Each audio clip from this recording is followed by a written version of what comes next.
안녕하셨습니까? 힐탑교회 성도 여러분. 안녕하세요. 오늘 참여하면서 보니까 우리 김선희 성우님이 이렇게 나오셨는데, 평창신대도 나오셨습니다.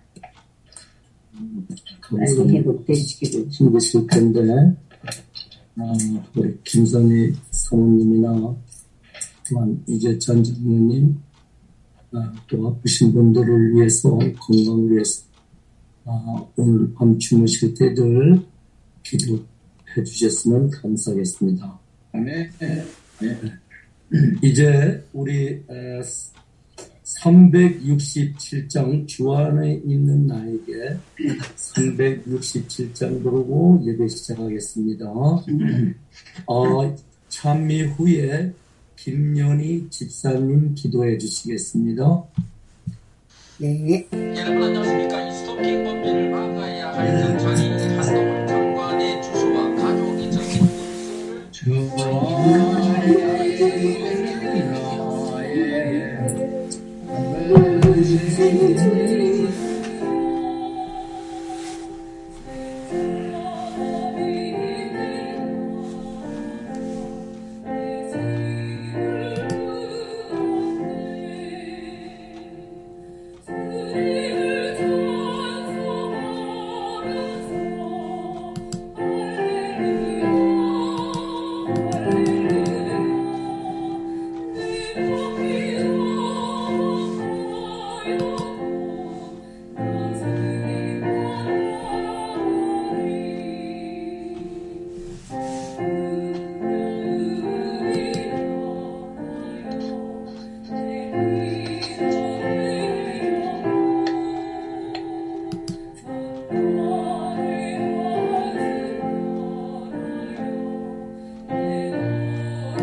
누가 너무 좋은 사람이 있어?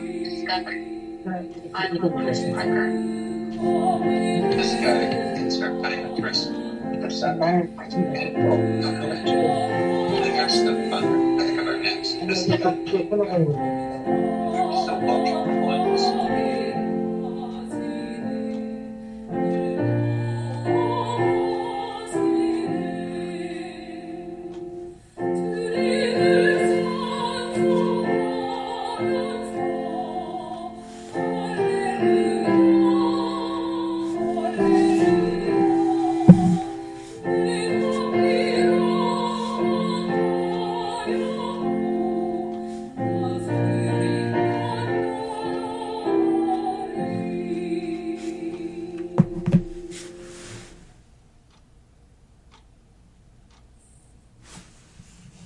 다 같이 기도드리겠습니다. 하늘에 계신 하나님 아버지, 지나온 한 해 동안에 주님께서 하루도 함께하지 않았던 시간들이 없었지만 돌이켜보면 저희는 주님이 없었던 것처럼 온갖 걱정과 바쁘다는 핑계로 주님의 귀한 음성을 외면하면서 살아왔습니다. 이번 이 귀한 연말 기도주의를 통해서 한 해를 돌아볼 수 있도록 인도해 주시니 감사합니다. 아멘. 또한 저희 교회에 있는 아프신 여러 연로하신 분들이 계십니다. 주님, 이 기도주의를 통해서 그들이 몸과 마음이 건강하게 회복될 수 있도록 인도하여 주시옵소서. 아멘. 이번 기도주일만큼은 좀 더 다르게 주님을 만나고 체험하고 회개하면서 변화되는 삶이 일어날 수 있도록 뜻깊고 의미 있는 기도주일이 될 수 있도록 우리 모두 참여하는 저희 성도님들에게 성령님께서 함께하여 주시옵소서. 아멘. 또한 말씀을 준비하시고 선포하실 우리 장영기 목사님에게 시종일관 주님께서 함께하시고 성령님께서 도와주셔서 정말 끝까지 이 기도주일이 성령 충만한 기도주일이 될 수 있도록 인도하여 주시옵기를 우리 주님 예수님의 이름으로 간절히 기도드렸습니다. 아멘. 아멘. 이렇게 됐어. 좀 힘들었네.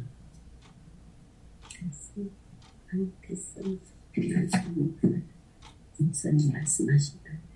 우리 장영기 목사님 나오셔서 하나님의 말씀 주시겠습니다.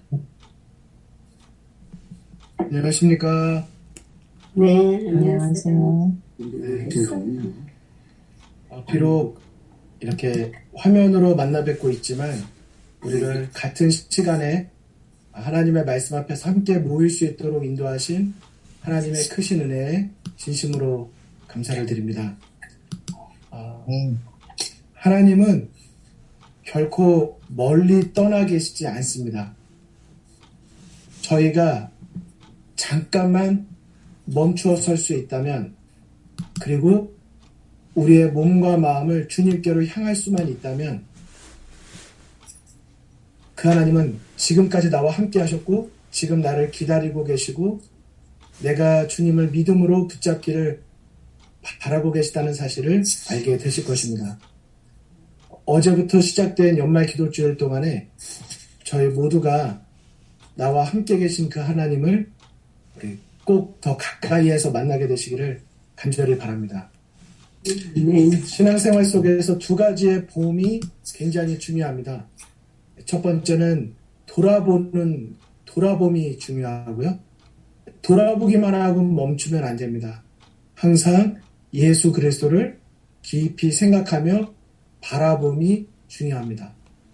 이번 연말기도주일 동안에 우리 모든 힐탑교회 성도님들께서 나 자신만 돌아보실 뿐 아니라 나 자신을 인도하고 계시는 하나님을 바라보시고 또 계속해서 인도하실 그 선한 목자 되신 주님을 우리 함께 꼭 믿음으로 바라보시고 또 함께 동행하게 되시기를 간절히 바라겠습니다.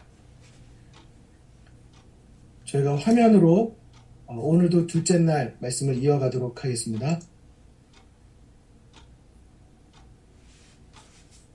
네, 주 안에 있는 나에게 딴 근심 있으랴 라는 제목으로 우리가 오늘 두 번째 날을 맞으셨는데요. 우리 먼저 주제 성경절을 우리 다 음소거 돼 있으시지만 각자 읽어주시고 또 제가 읽도록 하겠습니다. 같이 읽겠습니다. 시작. 그러므로 이제 그리스도 예수 안에 있는 자에게는 결코 정죄함이 없나니 이는 그리스도 예수 안에 있는 생명의 성령의 법이 죄와 사망의 법에서 너를 해방하였습니다. 아멘. 로마서 8장 1절로 2절에 있는 말씀입니다. 우리의 영성을 우리의 영적인 삶을 새롭게 해주시고 해방해 주실 뿐만 아니라 우리 아까 인도해 주실 때 우리 윤승민 장로님 또 우리 기도해 주실 때 집사님께서 말씀해 주셨듯이 우리 육체적인 아픔과 우리 마음의 고통으로부터도 하나님께서 예수 안에 있는 여러분과 저를 해방시켜 주시는 특별한 역사를 경험하게 되시기를 주님의 이름으로 축원을 드립니다. 이번 주 저희는 나는 그리스도인으로 살아가고 있습니까? 라는 질문을 계속해서 생각해 보시면서 성경 가운데 나타난 인물들을 매일같이 살펴보고 계십니다. 어저께는 제가 두 인물에 대해서 함께 살펴보셨는데 누구였는지 기억이 나시나요? 첫 번째 사람은 요나였고요. 두 번째 사람은 소경 거지 바디메오였습니다. 저희가 오늘도 또 한 인물을 그리고 매일같이 보실 텐데요. 단지 인물에 대한 공부가 아니라 그 인물을 통해서 그 인물을 대하고 계시는 하나님이 어떤 분이신지, 하나님께서 어떻게 한 연약한 인간을 하나님 안으로 인도하시는지를 우리가 같이 보게 되시기를 간절히 바라고요. 또 그 연약한 인물들을 보시면서 나의 연약한 모습도 되돌아보시고 그들이 어떻게 예수님 안에서 회복을 경험하였는지 그 교훈도 살펴보시면서 우리가 다시 한번 성경 속에 있는 인물과 거룩한 경쟁을 우리 시작하게 되시기를 간절히 바랍니다. 종로의 계단에도 보면 성경의 인물들이 이렇게 많이 기록된 이유는 거룩한 경쟁을 하도록 하기 위함이라고 말씀하셨습니다. 어저께의 내용을 간단하게 좀 복습해 보도록 하시겠습니다. 저희는 어제 먼저 요나에 대한 내용을 살펴보셨는데요. 요나를 다루시는 그 모습을 보시면서 하나님은 어떤 분이심을 깨달을 수 있었는지, 하나님은 요나에게 어떤 교훈을 주시고자 하시는지, 니느웨 백성들의 회개하는 모습 가운데서 우리는 나에게 들려주시는 어떤 성령의 음성을 듣게 되는지, 요나에게서 우리는 나의 어떤 연약한 모습을 발견하게 되는지, 그리고 마지막으로 요나가 잃어버린 두 가지 시력은 무엇이었는지를 같이 살펴보셨습니다. 여기서 더 요나에 대해서 보진 않으시겠지만 요나는 눈은 뜨고 있었지만 영적인 눈은 감고 있었던 사람이라는 사실을 말씀을 드렸습니다. 먼저는 하나님을 향하여 자기의 자아가 너무나도 커진 나머지 하나님의 약속, 하나님의 명령, 하나님의 사명, 또 하나님의 뜻까지도 그는 눈을 감아버려서 영성의 시력을 잃어버린 그런 상태였다는 것을 저희가 같이 보셨고요. 두 번째는요, 자기의 명예, 자신을 굉장히 중요하게 여기는 나머지 하나님께서 나를 통하여 구원하시기를 원하셨던 영혼들의 가치를 잃어버린, 사랑의 시력을 잃어버린 인물이었다는 것을 같이 돌아보셨습니다. 그래서 라오디게아 교회와 더불어 요나의 모습 속에서 우리도 눈을 뜨고 있다 하지만 우리도 지난 1년을 돌아볼 때 내 자아가 너무 커지진 않았는지, 내가 너무 커진 나머지 하나님 아버지의 뜻이 가리워지진 않았는지, 나를 향해 말씀하시는 주님의 음성이 저 뒤로 우선순위에서 밀려나진 않았는지, 사실 나에게 맡겨주신 소중한 영혼임에도 불구하고 오히려 나를 지키려고 하다가 그 관계를 깨지고 그들을 놓치고 있지는 않은지 다시 한번 우리가 돌아보게 되기를 바라는 것이었습니다. 그런데 비록 육체의 눈은 감았었지만, 시력은 잃었었지만 영의 눈을 뜨고 있었던 사람이 있었습니다. 누구였죠? 소경 거지 바디메오였습니다. 그래서 이 바디메오가 예수님께 나아가서 육체적인 시력까지 회복하게 된 모습을 볼 수 있었는데, 그 속에 우리에게 어떻게 우리가 주님 안으로 예수 안에 거하는 자가 될 수 있는지 아주 분명하게 비결이 들어 있었습니다. 무엇이었습니까? 눈으로 보고 믿는 것이 아니라 귀로 듣고 믿는 믿음. 예수님께서 내 앞을 지나가신다는 이야기를 들었을 때 기회를 놓치지 않는 믿음. 예수여 나를 불쌍히 여기소서라고 말했을 때 그가 예수님께 나아간 것은 자기의 잘남, 내 과거가 무엇을 자랑할 것이 있었기 때문이 아니라 무엇 때문이라고 했습니까? 나에게 예수님이 필요하다는 그 간절함, 그 겸손함, 예수님을 필요로 한 그의 갈망이 예수님께 나아갈 수 있는 동기가 되었다는 사실이었습니다. 비록 때때로 많은 사람들이 꾸짖고 잠잠하라고 말할지라도 거기서 그칠 것이 아니라 더욱 심히 소리를 질러서 하나님께, 예수님께 나아갔어야 된다. 뭐 지금 오늘 여기 본문에 나오진 않았지만 바디메오가 예수님께 나아갈 때 어떻게 나아갔다고 했습니까? 그의 전부인 그의 수치를 가리고 있는 겉옷을 던져버리고 예수님이 어디 계신지 모르지만 믿음의 귀를 열어서 그가 예수님께 달려 나아갈 것입니다. 니느웨 백성들이 예수님께 나아갈 때 어떻게 회개를 했나? 바디메오가 어떻게 예수님께 나아갔나? 예수님은 오늘 우리에게 그렇게 예수님께 다시 돌아오기를 바라고 계신 것입니다. 그래서 지금 우리에게 필요한 것은 다른 그 어떤 것이 아니라 바디메오의 절규가 필요하다고 말씀을 드렸습니다. What do you want me to do for you? 내가 너에게 무엇을 하여 주기를 원하느냐? 이 질문은 바디메오에게만 하신 질문이 아니라 바로 오늘날 영의 시력을 잃어버리고 살아가는 여러분과 저를 향한 예수님의 동일한 은혜의 질문이라는 사실입니다. 우리가 어떤 마음으로 예수님께 나아가야 될까요? 무엇이라고 대답해야 될까요?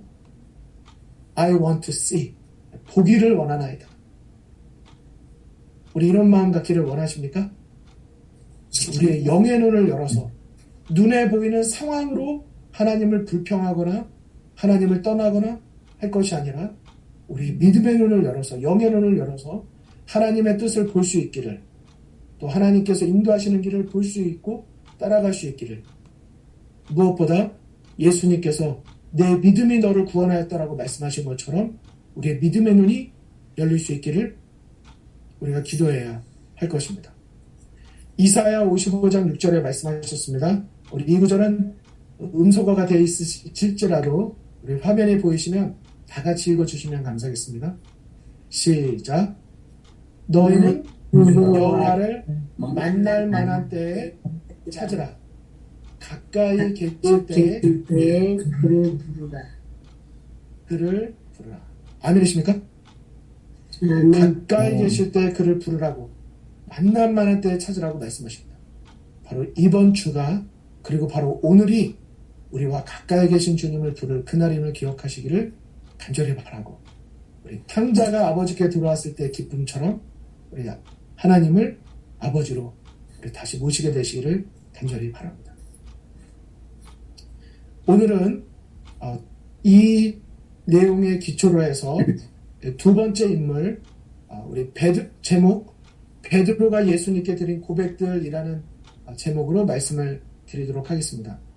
이게 인물이 계속해서 있고 서로 다른 인물에 대한 말씀을 드리지만 가만히 이 말씀을 돌이켜보시면 계속해서 반복되어지고 있는 신앙의 원리가 있다는 사실을 발견하게 되실 것입니다.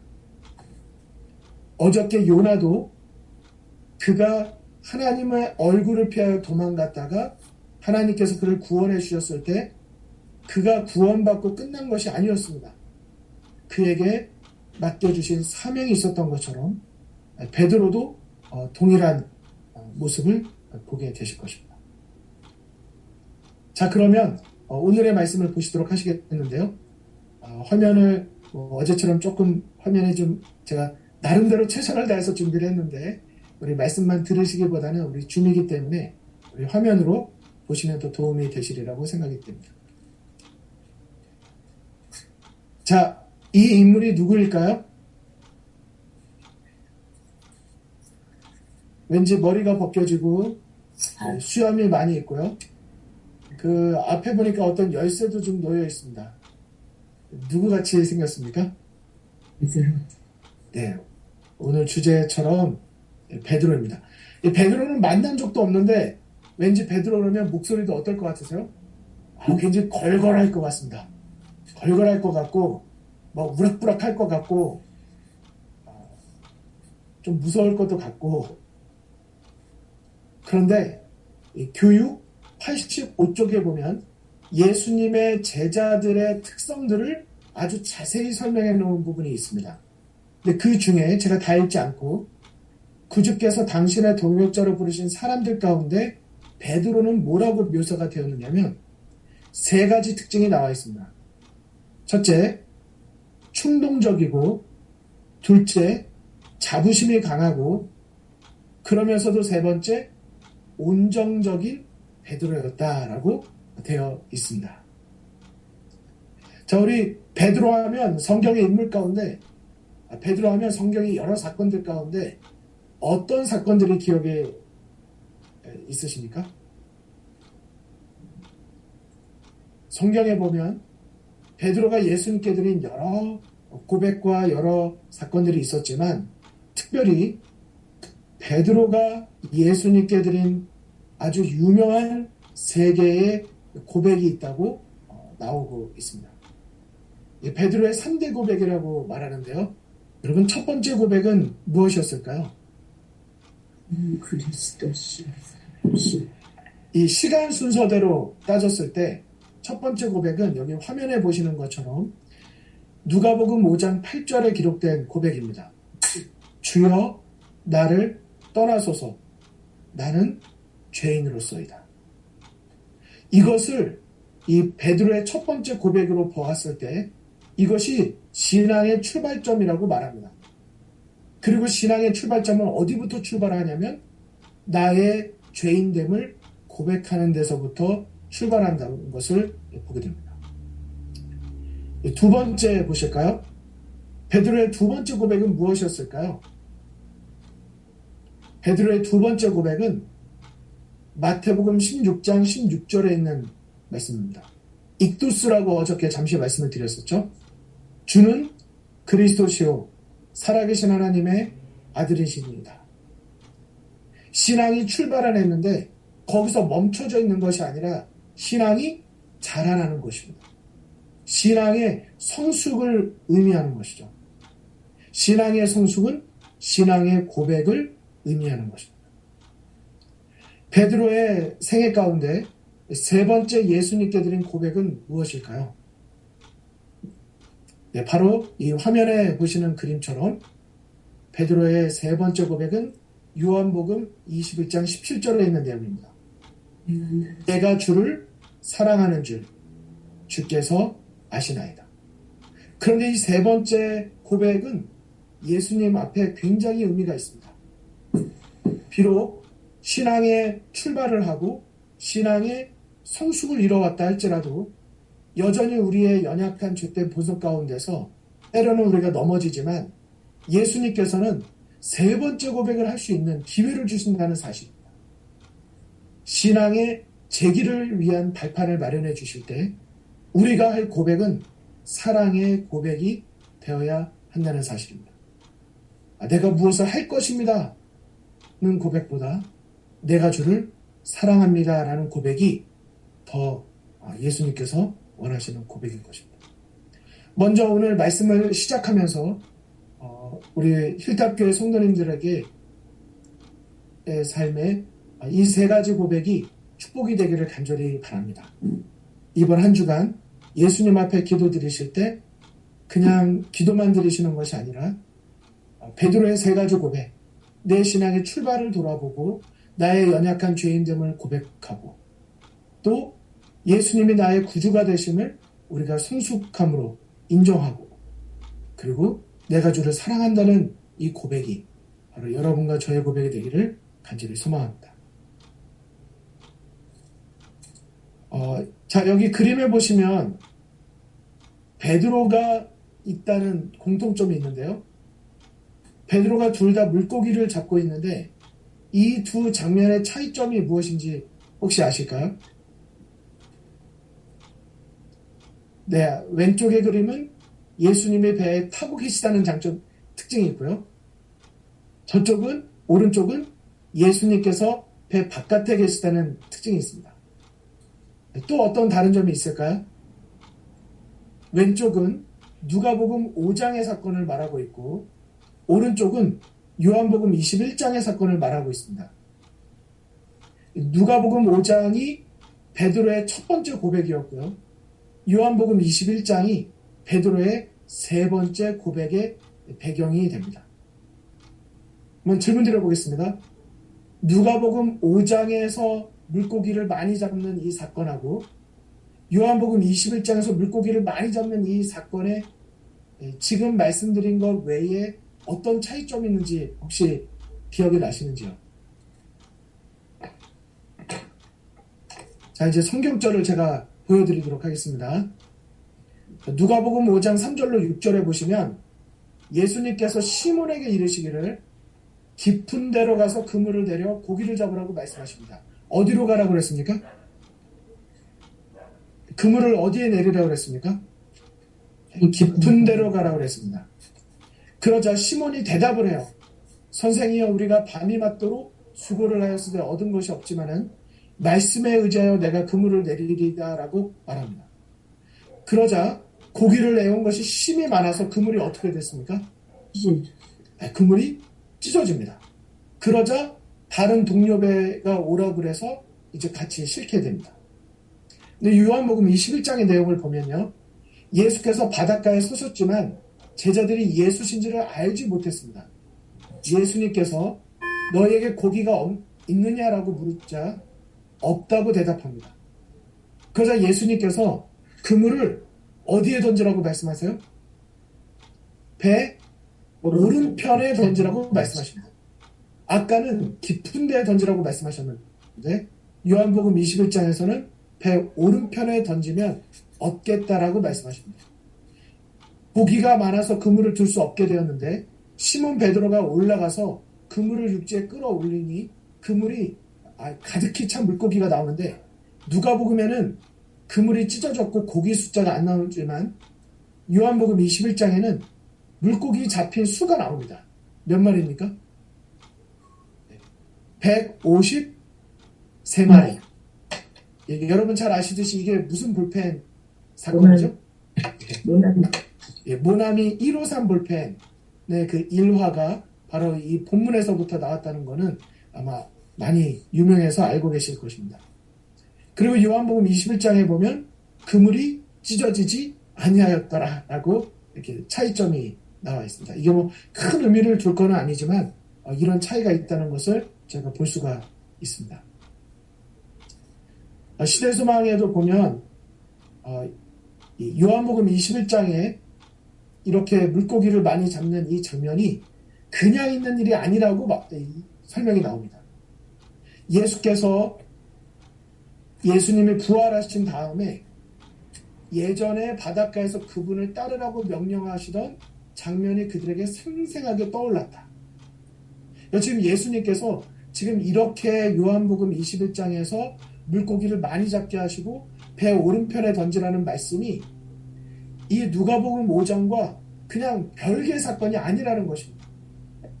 예수님께서 예전에 그런 일이 있었고 그때의 교훈이 있었기 때문에 그때의 교훈을 다시 회상하게 하기 위해서 예수님께서 요한복음 21장의 사건을 경험하도록 하고 계시다는 사실입니다. 여기 이렇게 기록이 되어 있죠. 그때 예수께서는 고기잡이 배를 떠나도록 저들을 부르셨고 그들로 사람 낚는 어부가 되게 하시겠다고 약속하셨던 것이다. 그러한 장면을 그들의 마음에 떠오르게 해서 그 인상을 깊이 심어주시기 위하여 그분은 다시 이러한 이적을 행하셨던 것이다. 자, 이게 무슨 말씀이죠? 누가복음 5장과 요한복음 21장이 별도의 사건이긴 하지만 굉장히 의미 있는 하나님 예수님의 의도된 사건이라고 하는 것입니다. 그러니까 누가복음 5장의 사건이 없었더라면 요한복음 21장의 사건이 없었던 것입니다. 제자들에게 맡기신 사명을 새롭게 하시려고 예수님께서 그러셨다는데 여기 밑에 있는 부분 한번 보실까요? 예수님이 배 오른편에 그물을 던지라고 하신 말씀이 목적이 있었다고 말하면서 아주 흥미로운 표현이 하나 나옵니다. 뭐라고 됐죠?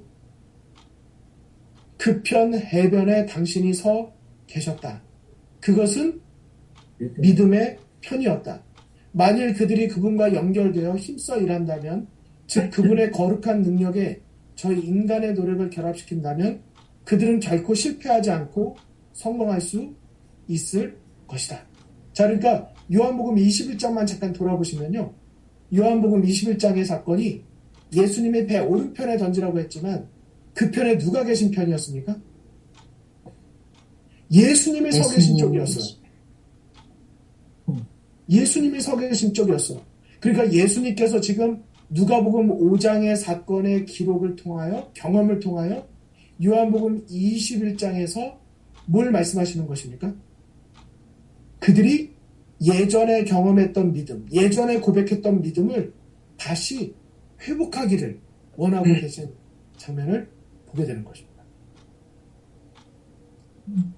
자, 오늘 이런 배경 속에서 요한복음 예수님의 세 가지, 예수님께 드린 베드로의 세 가지 고백 가운데 다다루지 않고 그 중에서 첫 번째 고백만 오늘 다루려고 합니다. 그러니까 무슨 책 몇 장이죠? 누가복음 5장. 5장입니다. 오늘 누가복음 5장을 보려고 하는 것입니다. 근데 그 앞에 중요성을 말씀드린 거예요. 내가 나를 사랑하느냐? 매우 중요한 고백이죠. 무너졌던 신앙을 다시 회복시켜준 사건입니다. 그런 사건이 누구에게 필요해요? 우리에게 필요합니다. 내가 믿음으로 살겠다고 고백하고 하나님을 따르겠다고 했으면서도 우리는 또다시 넘어지는 경험들을 하거든. 하지만 이때 우리가 다시 일어설 수 있는 비결은 누가복음 5장의 사건의 경험이 우리 신앙에 필요하기 때문인 것입니다. 그러면 누가복음 5장의 사건은 어떤 일이었을까? 주여 나를 떠나소서 나는 죄인으로서이다 라고 말했던 이 말씀은 어떤 배경에서 나온 고백이었을까?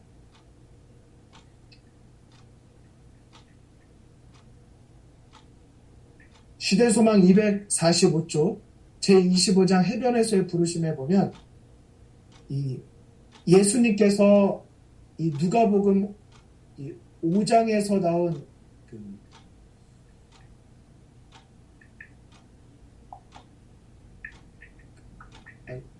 누가복음 5장이 아니죠. 요한복음 21장에서 나온 이 모든 메시지가 그때만을 위해서 하신 말씀이 아니라 예수님은 모든 사람을 위하여 하신 말씀이라고 말씀을 하셨습니다.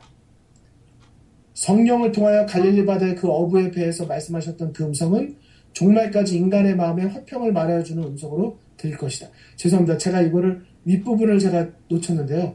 이게 지금 25장이 아니라 제가 수정해서 말씀을 드리겠습니다.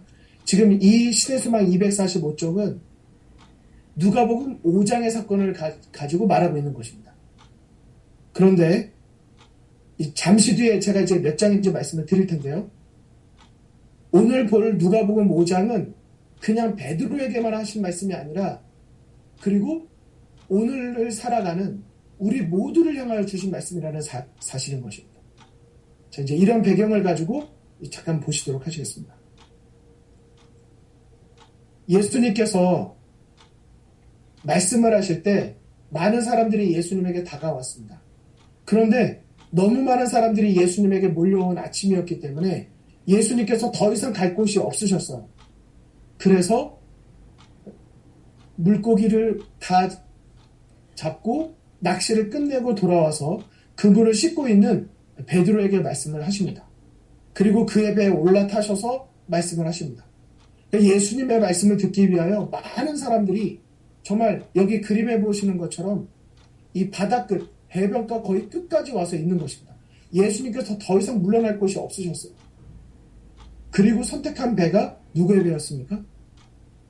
베드로의 배였습니다. 자, 이 부분에 대해서 누가복음 5장 1절부터 11절까지 11절을 보도록 하시겠습니다. 자, 이 내용을 보시는 동안에 오늘의 아주 중요한 내용의 기초들이 여기 있기 때문에 한번 기존에 알던 내용이다라고 생각하지 마시고 한번 눈으로 내가 직접 보겠다는 마음을 가지고 한번 살펴보아 주시기 바랍니다. 이 장면을 상상하면서 한번 들어봐 주십시오. 제가 읽겠습니다. 무리가 옹위하여 하나님의 말씀을 들을새 예수는 게네사렛 호숫가에 서서 호숫가에 두 배가 있는 것을 보시니 어부들은 배에서 나와서 그물을 씻는지라. 예수께서 한 배에 오르시니 그 배는 시몬의 배라. 육지에서 조금 뛰기를 청하시고 앉으사 배에서 무리를 가르치시더니 말씀을 마치시고 시몬에게 이르시되 깊은 데로 가서 그물을 내려 고기를 잡으라. 시몬이 대답하여 가로되 선생이여 우리들이 밤이 맞도록 수고를 하였을 때 얻은 것이 없지만은 말씀에 의지하여 내가 그물을 내리리이다 하고 그리한즉 고기를 애운 것이 심히 많아 그물이 찢어지는지라. 이에 다른 배에 있는 동물을 손짓하여 와서 도와달라 하니 저희가 와서 두 배의 채움에 잠기게 되었더라. 시몬 베드로가 이를 보고 예수의 무릎 아래 엎드려 가로되 주여 나를 떠나소서 나는 죄인으로소이다 하니 이는 자기와 및 함께 있는 모든 사람이 고기 잡힌 것을 인하여 놀라고 세베대의 아들로서 시몬의 동업자인 야고보와 요한도 놀랐습니다. 예수께서 시몬에게 일러 가라사대 무서워 말라 이제후로는 내가 사람을 취하리라 하시니 저희가 베드로 육지에 대고 모든 것을 버려두고 예수를 좇으니라. 자, 지금까지 누가복음 5장 1절로 11절에 있는 우리 장면을 같이 살펴보셨습니다.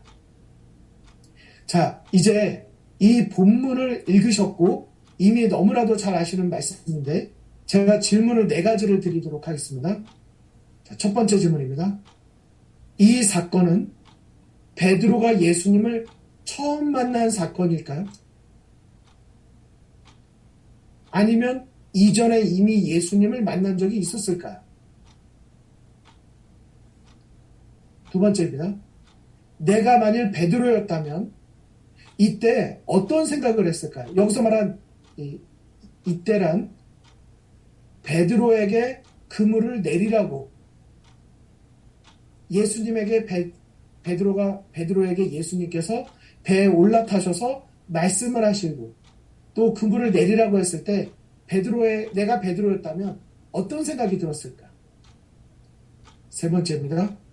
예수님은 왜 깊은 곳에 가서 그물을 던지라고 하셨을까? 네 번째입니다. 베드로가 한 예수님께 드린 첫 번째 고백은 어떤 의미를 담고 있을까요? 이미 많이 알고 계신 내용이시겠지만 또 지금 음소거를 해놓으셔서 제가 어느 분에게만 딱 질문 드리기도 애매하고 이게 어떠실지 모르겠지만 그러나 한번 이 속에 감추어진 보화가 있다는 생각을 가지고 한번 생각해 봐 주시기 바랍니다. 자, 한번 첫 번째 질문부터 보도록 하시겠습니다. 약간의 공부도 되겠지만 이걸 내용을 알아야 더 확실하게 오늘의 메시지를 마음에 담으실 수가 있으실 거라고 생각이 듭니다. 자, 질문 드리겠습니다. 이 사건은 베드로가 예수님을 처음 만난 사건일까요? 아니면 이전에 이미 베드로가 예수님의 제자로서 함께 만난 적이 있었을까요? 네, 정답은 이미 모두가 말씀해 주시고 모두가 정답을 맞히셨습니다. 자, 정답은 베드로는 이미 예수님을 따르고 있었던 제자였습니다. 자, 이게 어디에 나와 있을까요? 이 내용 보시면 굉장히 재미있습니다. 요한복음 1장 35절로 42절에 보면 이 침례 요한이 자기의 제자가 2명이 여러 사람 중에 이제 2사람이 있었는데 함께 있다가 예수님이 지나가시는 모습을 보고 보라 하나님의 어린 양이로다라고 선포합니다. 그리고 그 선포를 들은 다음에 침례 요한의 2 제자가 예수님의 제자로 예수님을 쫓아가게 됩니다. 그러자 예수님께서 무엇을 구하느냐라고 물으시고 와 보라라고 말씀을 주십니다. 그리고 그 2 제자 중에 한 제자가 안드레입니다. 안드레가 자기의 형제 시몬을 찾아가서 우리가 메시아를 만났다라고 전도를 합니다. 그리고 베드로가 예수님에게 오니까 예수님께서 말씀하십니다. 요한의 아들 시몬이니 장차 게바라 하리라. 게바는 다른 말로 무엇입니까? 베드로입니다. 베드로. 앞으로 너를 베드로라 하리라 라고 말씀을 하십니다. 이 요한복음 1장의 사건, 베드로가 예수님을 이미 만났던 사건, 그리고 예수님을 따르기로 했던 이 사건은 이미 앞서서부터 있었던 사건이었습니다. 자, 여기 보시면 사복음서 대조표가 있는데요. 이렇게 또 신학자들 가운데 이런 걸 연구하는 분들이 많아요. 그래서 마태, 마가, 누가, 요한복음, 사복음서를 시간 순서대로 다 연구해 놓는 것입니다. 근데 안 보이시죠? 그래서 제가 이제 크게 써놨습니다. 28번에 가면 첫 제자들을 부르시는 장면이 요단강에서 나오고 방금 읽으신 요한복음 1장 35절로 42절이 기록되어 있습니다. 43번에 가면 4명의 제자를 부르신 갈릴리 바닷가에서 있는 사건 해놓고 방금 보셨던 누가복음 5장 1절로 11절의 사건을 말하고 있습니다. 그리고 이것과 동일한 사건으로 마태복음 4장, 마가복음 1장을 기록하고 있습니다. 그래서 이미 베드로는 예수님을 만난 적이 있었어요. 그리고 예수님을 따랐었습니다. 하지만 지금 어떤 일인지 그는 예수님을 떠나서 다시 물고기를 잡고 있는 장면을 보게 됩니다. 중간에 무슨 사건이 있었을까요? 여기 시대소망을 보시면요. 방금 보셨던 내용이 여기 28번에 해당되는 내용이 14장에 있습니다. 우리가 메시아를 만났다. 이게 지금 누구에게 한 말이었습니까? 안드레가 자기의 형제 베드로에게 한 말이었습니다. 이게 요한복음 1장의 사건이에요. 그런데 시대소망 25장에 가면 해변에서의 부르심이 나오는데 이것이 바로 오늘의 본문인 누가복음 5장 1절로 11절 사건입니다. 그러니까 제가 착각을 하고 잘못 말씀드렸습니다. 네, 죄송합니다. 아까 읽어드렸던 내용이 시대소망 25장 해변에서의 부르심이 맞습니다. 그리고 그것이 누가복음 5장의 사건입니다. 제가 아까 잠깐 혼돈을 했습니다. 그 중요한 건 베드로가 이미 예수님을 만난 적이 있었다는 사실입니다. 메시아로 인정한 사건이 있었다는 것이죠. 그런데 무슨 일이 있었는지 베드로가 지금 다시 물고기를 잡고 있는 장면인 것입니다. 무슨 일이 있었을까요? 제가 여기 표시는 안 했지만 시대소망 22번을 보십시오. 여기 22번에 보니까 뭐라고 되어 있습니까? 요한의 투옥과 죽음이 있어요. 침례 요한도 예수님이 뭐라는 거 알았어요? 세상 죄를 지고 가는 하나님의 어린 양인 걸 알았습니다. 그러나 나중에 침례 요한이 어떻게 하죠? 감옥에 잡혀 들어갔을 때 오실 그이가 당신이오니까라는 질문을 자신의 제자들을 통하여 예수님에게 보냅니다. 그러니까 그렇게 예수님을 침례를 베풀었던 요한마저도 상황이 어려워지니까 그런 시험을 받는 것입니다.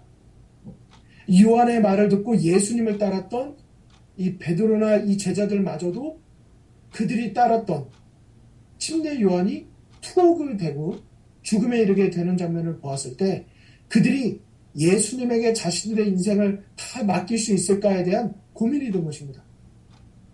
그리고 자기가 자기 힘으로 자신의 인생을 책임지고 자기가 어부로서 하나님을 의지하기보다는 자기를 의지하게 됐다는 사실을 우리는 예측할 수 있는 것입니다. 자, 이런 내용이 시대소망에 아주 잘 나와 있는데요.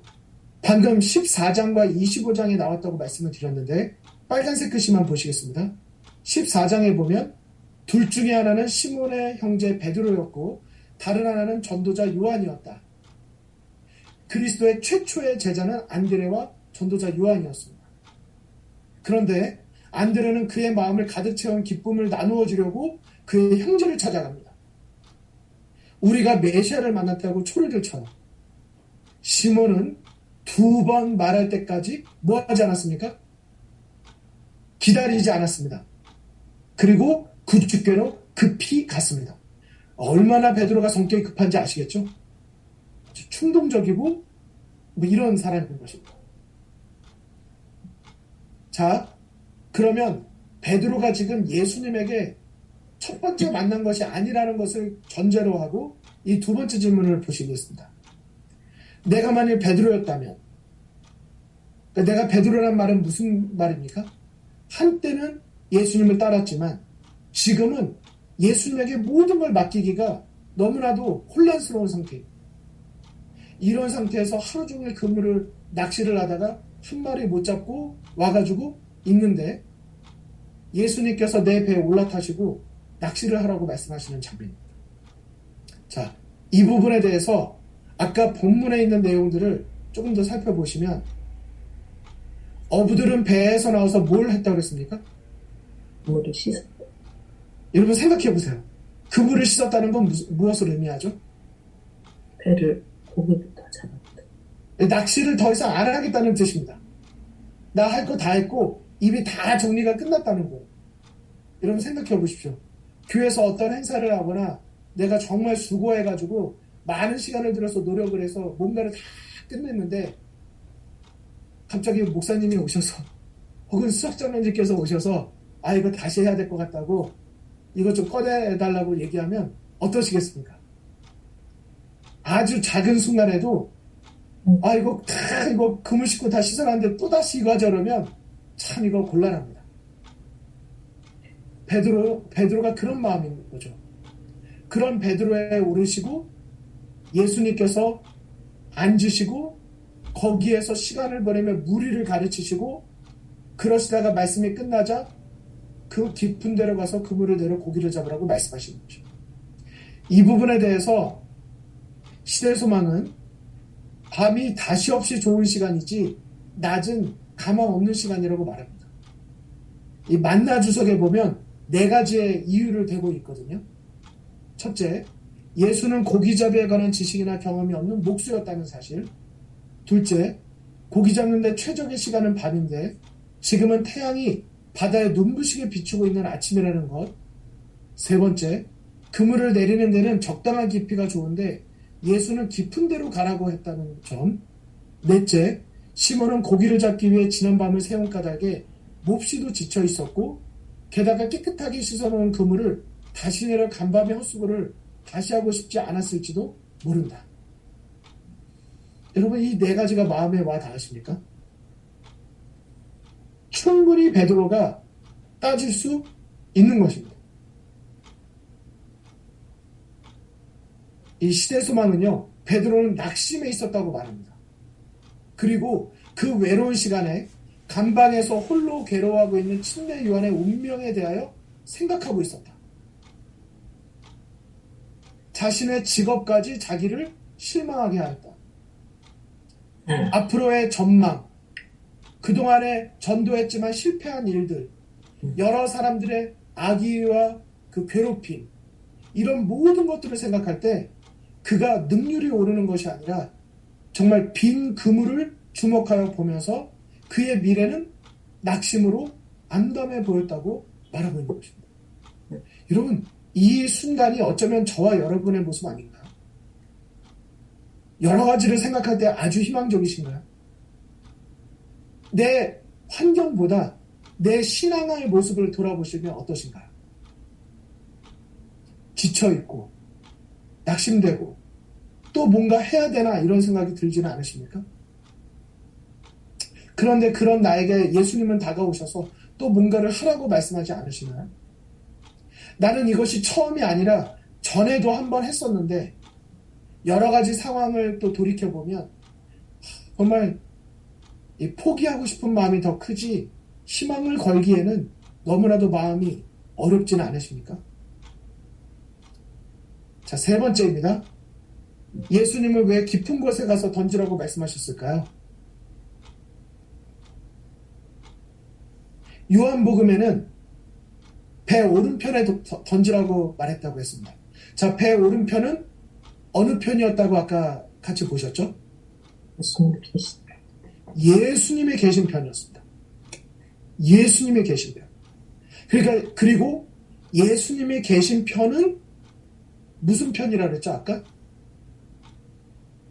믿음의 편을 택하는 것을 의미했다고 그랬습니다. 그리고 요한복음 21장은 예수님께서 의도적으로 뭐를 기억하게 하시기 위함이었다고요? 누가복음 5장의 사건을, 그때의 고백을 다시 기억나게 하시기 위한 하나의 의도된 사건이었다고 아까 같이 보셨습니다. 자, 그러면 예수님께서 깊은 데로 가서 던지라고 하셨던 이유는 무엇이었을까요? 아까 보신 것처럼 깊은 데라고 하면 어떤 곳이었습니까? 물고기를 잡기에 걸맞지 않은 곳이었습니다. 자, 여기에 대해서 만나 주석이 뭐라고 말하는지 한번 보도록 하시겠습니다. 오늘 여러분과 저에게 굉장히 중요한 기별이 여기서부터 나오고 있습니다. 이런 불합리한 점을 모두 알고 있는 시몬은 전문 어부답게 예수의 가당치 않은 명령을 조목조목 지적하며 반박할 수도 있었다고요. 아주 조목조목. 그렇게 한다고 되는 게 아니라는 것을 말할 수 있었다고요. 하지만 그는 자신의 생각과 자신의 논리와 자기의 경험을 의지한 것이 아니라 예수님의 말씀에 의지하여 명령에 순종합니다. 자, 이제 그 다음 내용 읽겠습니다. 시몬의 어부로서의 경험과 지식과 경력은 예수 앞에서 바람 속의 먼지와도 같은 정말 하찮은 것이었다. 이런 경험과 지식 등이 한 끼니의 양식을 해결해 줄 수 있는지는 모르나 죄와 구원의 문제는 결코 해결해 주지 못한다. 여러분, 여러분과 제가 그리스도인으로 살아가면서 지금 고민하고 있는 것은 무엇입니까? 눈에 보이는 어떤 상황 때문에 우리가 고민하고 있나요? 사실은 우리 모두가 진짜 고민하는 건 죄와 구원의 문제 아닙니까? 나는 계속 이렇게 신앙생활을 하면서도 나는 왜 여전히 그 자리일까? 진짜 우리가 마음속에 고민하는 건 사실은 죄와 구원의 문제인 것입니다. 그런데 이런 우리로부터 죄와 구원의 문제, 성화의 문제, 예수 그리스도 안에서 우리의 죄인된 우리가 예수 그리스도 앞에서 의인으로 거듭나는 이 문제는 우리의 경력과 경험과 지식을 의지해서 해결할 수 있는 문제가 아니라는 사실입니다. 사실 복잡한 삶의 정황들을 몸으로 부딪혀가며 체득한 경험들이 현실을 살아가는 데 있어서 중요한 노하우인 것만은 분명하다. 제가 조금 읽겠습니다.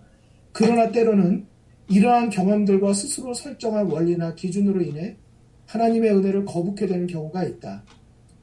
자, 그 다음입니다. 성도들의 삶이란 단순한 자연법칙이나 합리적 상식의 선에서만 전개되는 것이 아니라 자신을 뭐함으로요? 자신을 포기함으로 하나님의 능력이 나타나게 하는 역설적이고 이적적인 차원 또한 강력히 요청된다.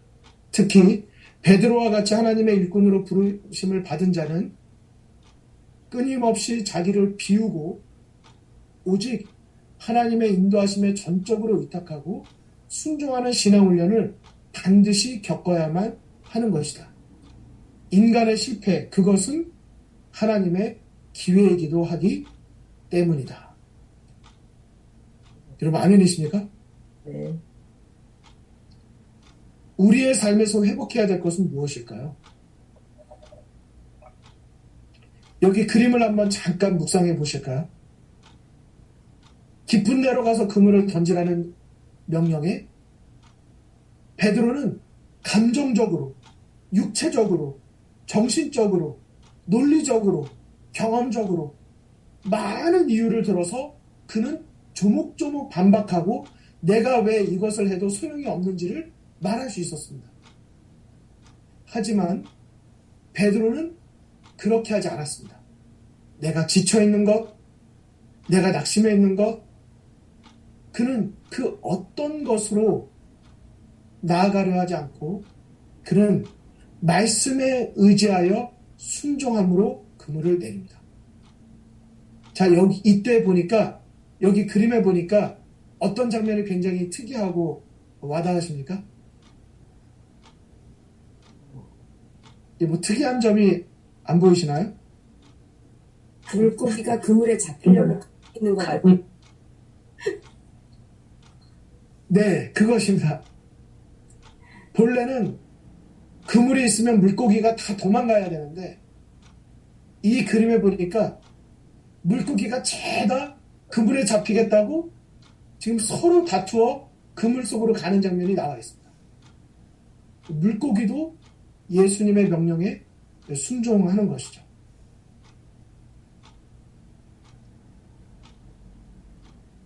오늘 베드로의 사건을 통하여 예수님은 우리에게 말씀하십니다. 깊은 데로 가서 그물을 내리라. 베드로는 예수님께 고백합니다. 내가 그물을 말씀에 의지하여 그물을 내리겠다고 고백을 합니다. 아까 예수님께서 배 오른편에 그물을 내리라고 했던 것, 사실 그것은 베드로의 믿음을 회복시켜 주시기 위한, 믿음의 경험을 회상시키기 위한 목적이었습니다. 오늘 우리에게 예수님은 무엇을 말씀하고 계시나요? 예수님의 말씀에 단순히 순종하였을 때 그물이 찢어질 정도로 물고기를 잡게 되었습니다. 베드로가 예수님께 마지막 고백을 하는데요. 예수님께 드린 마지막 고백이 무엇이었습니까? 나를 떠나소서. 주여 나를 떠나소서 나는 죄인으로서이다. 질문 드리겠습니다. 베드로가 예수님께 드린 이 고백은 진짜 나를 떠나달라는 고백인가요? 떠나달라는 고백인가요? 아닙니다. 내가 죄인이기 때문에 예수님의 거룩하심을 인정하고 나를 불쌍히 여겨서 나를 떠나지 말아달라는 고백인 것입니다. 이게 누구의 고백과 똑같아요? 바디메오의 고백과 사실은 같은 고백인 것입니다. 주여 나를 불쌍히 여기소서라고 말했잖아요. 지금 주여 나를 떠나소서 나는 죄인이라는 말이 베드로의 무슨 고백입니까? 나를 불쌍히 여겨달라는 고백입니다. 긍휼을 베풀어 달라는 것이죠. 나를 불쌍히 여기셔서 나를 버리지 말아달라는 것입니다. 자기의 연약함을 고백했을 때 요나가 예수님 앞에서 다시 구원을 받았을 때 그가 자신의 연약함을 인정하였을 때였습니다. 그때 그는 자기의 연약함을 기도로 하나님께 회개의 기도를 드렸고 그때부터 하나님의 응답하심을 시작되었다는 사실을 어제 우리가 함께 나누셨었습니다. 바디메오도 예수님께 구했던 것 사실은 그가 예수님께 기도 드린 것입니다. 요나도 그가 비록 잘못한 과거가 있었지만 있는 모습 그대로 그것을 인정하고 자기의 책임을 인정하고 그가 하나님께 회개의 기도를 드렸을 때 하나님께서는 베드로 요나에게 다시 구원의 은혜를 베풀어 주셨습니다. 회개의 기도를 드렸을 때 고레스도 큰 물고기 뱃속은 어두웠습니다. 어제 우리가 큰 물고기 뱃속으로 들어가시는 비결을 발견하셨죠? 어떻게 어두운 물고기 뱃속에 들어갈 수 있다고요? 우리가 오늘 있는 이 자리에서 두 눈만 감아도 우리는 큰 물고기 뱃속에 들어간 독일한 경험을 하게 되는 것입니다. 베드로도 마찬가지입니다. 베드로가 눈을 감았을까요? 안 감았을까요? 가만. 여기에 성경에 눈 감았다 떴다라는 말은 나와 있지 않습니다. 하지만 베드로는 분명히 한 번 예수님을 따랐다가 요한복음 1장에서 예수님을 따랐다가 중간에 떠났거든요. 그때 베드로는 영적인 시력을 눈을 뭐 한 거예요? 잃어버린 거예요. 요나랑 똑같은 현상이 나타난 것입니다. 하지만 누가복음 5장의 사건을 통해서 베드로는 다시 믿음의 눈, 소망의 눈 다시 열리게 되는 것입니다. 내가 죄인임을 보게 되고 예수님을 주인으로 모시게 되는 것입니다. 어디 가요? 그래서 여러분 여기 이 장면을 한번 보실까요? 아마 지금까지 많이 보셨어도 이게 잘 안 보이셨을 거예요. 누가복음 5장 5절과 8절에 보면 그때까지만 해도 계속해서 시몬이라고 나옵니다. 이름이. 근데 시몬이 대답하여 가로되 선생이여 라고 말을 해. 그래서 이 경험이 있기 전에는 시몬이 예수님을 향하여 선생이라고 말하는데 방금 읽어드린 이 사건이 있고 난 다음에는 깊은 데에 가서 물고기를 건진 이 사건이 있은 다음에 누가복음에 시몬이라고 기록이 안 됐고 예수님이 지어주신 이름을 따라 시몬 베드로가라고 기록이 되고 시몬 베드로도 아까는 예수님을 일컬을 때 뭐라고 말했는데요? 선생이여 라고 말했었는데 이제는 시몬 베드로가 예수님의 무릎 아래 엎드려 뭐라고 말합니까? 주여 나를 떠나. 이게 중요한 것입니다. 주여 나를 떠나소서 나는 죄인으로서이다. 그가 이제 예수님을 자기의 주로 나의 구주 이 주라는 말이 무엇입니까? 내 인생의 주인으로 따르겠다는 것입니다. 내 뜻이 아니라 믿음을 가지고 당신의 말씀대로 내가 순종하겠다는 것입니다. 여러분 이 베드로의 고백이 우리에게 중요한 교훈이 될까요?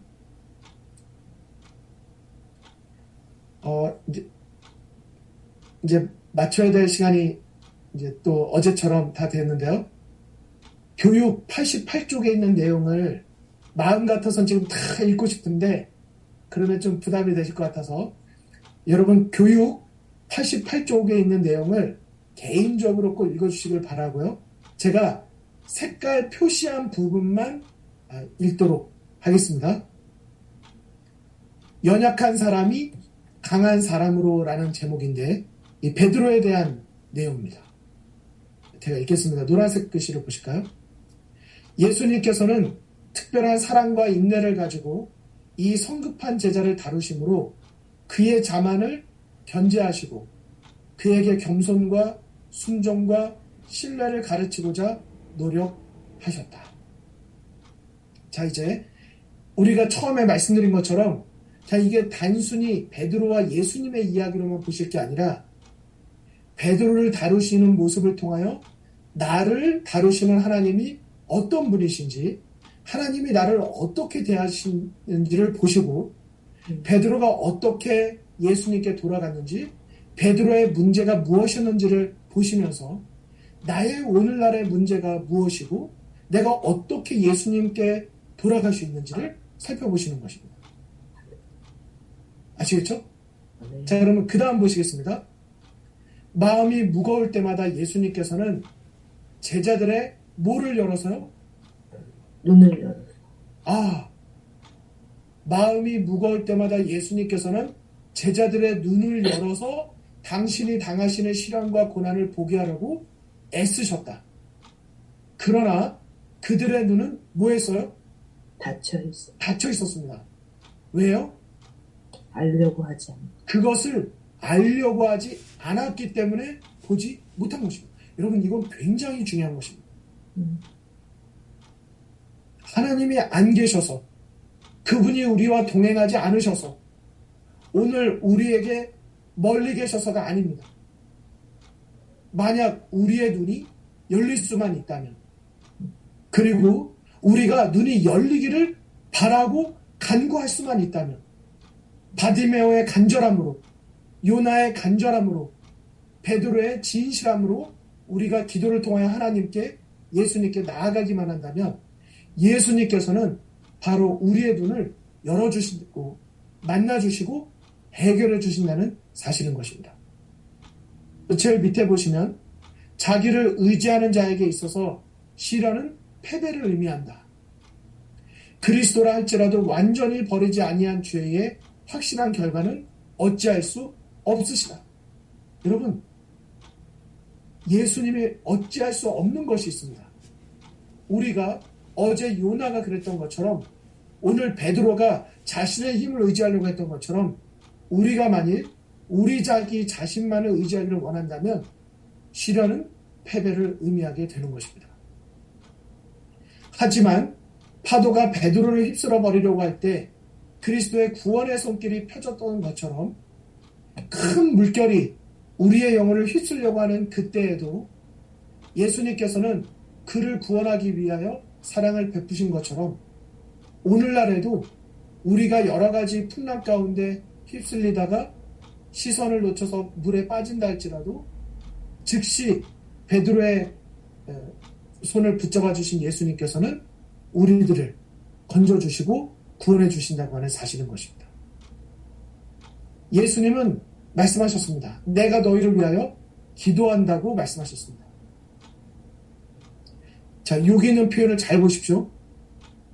그가 재판정에서 주님을 부인하는 말을 하고 연민과 사랑의 슬픔으로 가득한 그분의 눈길과 마주친 때였다. 그 순간 그는 구주에 대한 사랑과 충성심이 되살아나 전에 그분께서 눈물을 흘리며 기도하시던 동산으로 달려나갔다. 그리스도께서는 그의 죄를 미리 아셨으나 그를 절망 가운데 버려두지 아니하셨던 것이다. 여러분, 베드로가 예수님을 부인하였지만 그때 예수님과 눈이 마주치게 됩니다. 그때 예수님의 눈빛이 어땠다고요? 불쌍히 여기시는 눈길이었다고.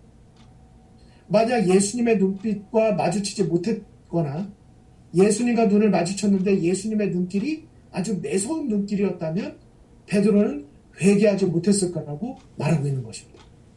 우리도 마찬가지입니다.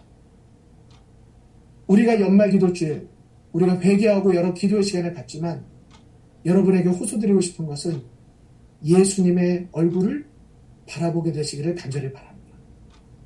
믿음의 눈을 여시고 나를 바라보시는, 그리고 요나와 바디메오와 베드로를 만나주시는 그 예수님이 어떠한 사랑과 마음으로 다가오시는지 그분의 표정과 그분의 눈길을 바라보시기를 간절히 바랍니다. 당신의 제자가 그 고뇌를 경험하지 않게 할 수는 없으셨지만 그리스도께서는 그를 홀로 그 괴로움 속에 버려두지 않으셨습니다. 그분의 사랑은 용기를 잃게 하거나 못 본 채 하는 그런 사랑이 아니십니다. 마찬가지, 오늘도 우리에게도 마찬가지인 것입니다. 예수님은 결국 물으십니다. 내가 나를 사랑하느냐?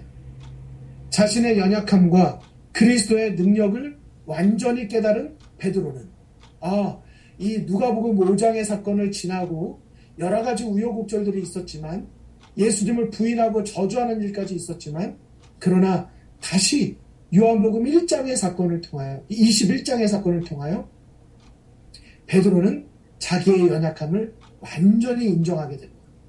그리고 그리스도의 능력과 사랑을 완전히 깨닫게 됩니다.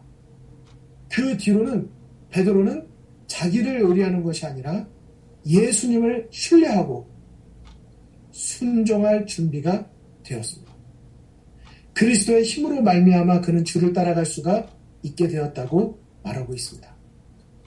이런 베드로의 변화는 하나님의 자비심으로 이루어진 결과였습니다. 크신 교사의 발자취를 따르고 난 모든 사람들에게 있어서 이것은 평생 동안 배워야 할 교훈이라고 말씀하고 있습니다. 오늘 좀 또 긴 말씀을 또 내용을 말씀을 드렸지만 평생 동안 배워야 할 교훈을 오늘 하루 동안 배우셨습니다. 오늘 하루로 좀 벅차실 수도 있고 충분히 소화가 안 되실 수도 있지만 간절히 바라기는 성령 하나님께서 이 모든 말씀을 기억나게 해주시고 정말 평생 동안 배워나가게 되시기를 간절히 바랍니다.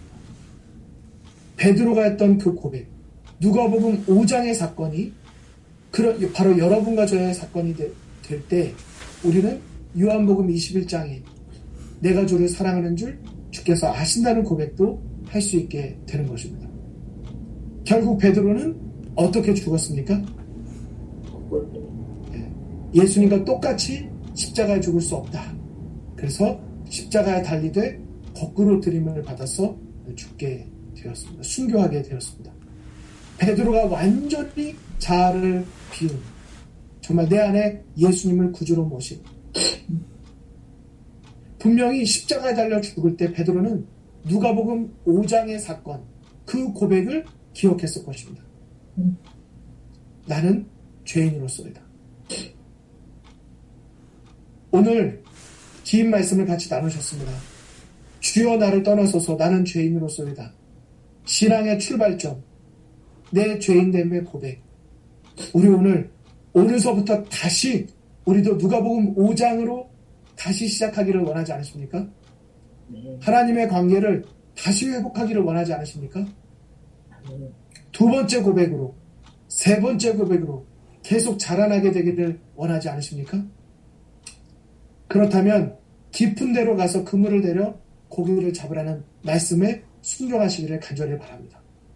자꾸만 어른이 되셔서 그러려면 내가 또 이게 필요하고, 그러려면 또 이걸 해야 되고, 내가 또 이걸 해야 되고, 이렇게 조목조목 내가 주님께 돌아갈 수 없는 이유를 말씀하지 마시고 예수님의 은혜의 초청, 자비의 초청, 우리 다시 한번 로마서 8장 1절과 2절의 말씀에 희망을 거시고 믿음으로, 순종으로 우리의 구원을 회복하게 되시기를 간절히 바랍니다. 이 고백은 우리 이것으로 가능하게 됩니다. 우리가 기도할 시간을 찾는다면 하나님은 응답할 시간을 찾으실 것이다. 오늘 이 말씀을 모두 마음에 간직하시기를 간절히 바라고, 이 시간 말씀을 듣는 것으로 끝나시는 것이 아니라 이 시간을 통해서 24시간 주님과 동행하시고 더 기도로 하나님 안에 거하시는 여러분과 제가 되기를 간절히 바라면서 오늘의 말씀을 마치도록 하겠습니다. 아멘. 다 함께 기도 드리도록 하시겠습니다.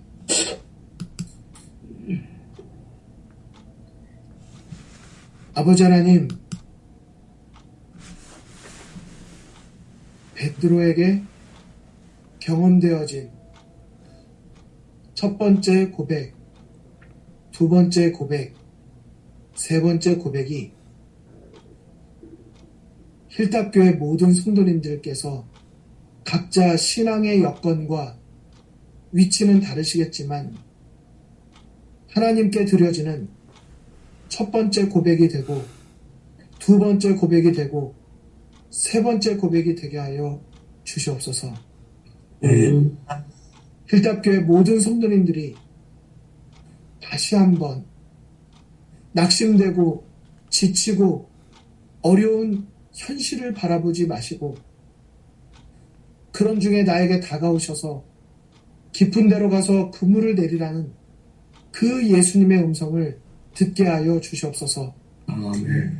이미 한번 예수님을 떠난 경험이 있다 할지라도 나에게 다시 다가와 주셔서 내 배에 올라타 주시고 다시 예수님을 주라 고백할 수 있는 기회를 주신 베드로의 예수님께서 우리 힐탑교회 모든 성도님들의 개인의 신앙의 배에 올라타 주셔서 말씀하여 주시고 다시 깊은 데로 가서 그물을 내리라 말씀해 주실 때 우리 모든 성도님들께서 예수님 앞에 무릎 꿇어 기도드리며 나는 죄인이라고 주님을 앞에 고백할 수 있도록, 그래서 다시 우리의 신앙이 회복되고 다시 출발할 수 있도록 인도하여 주시옵소서.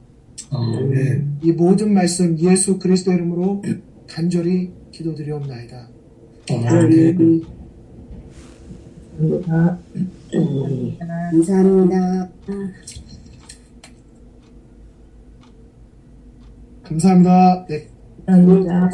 네, 긴 시간 고생하셨습니다. 네, 감사합니다.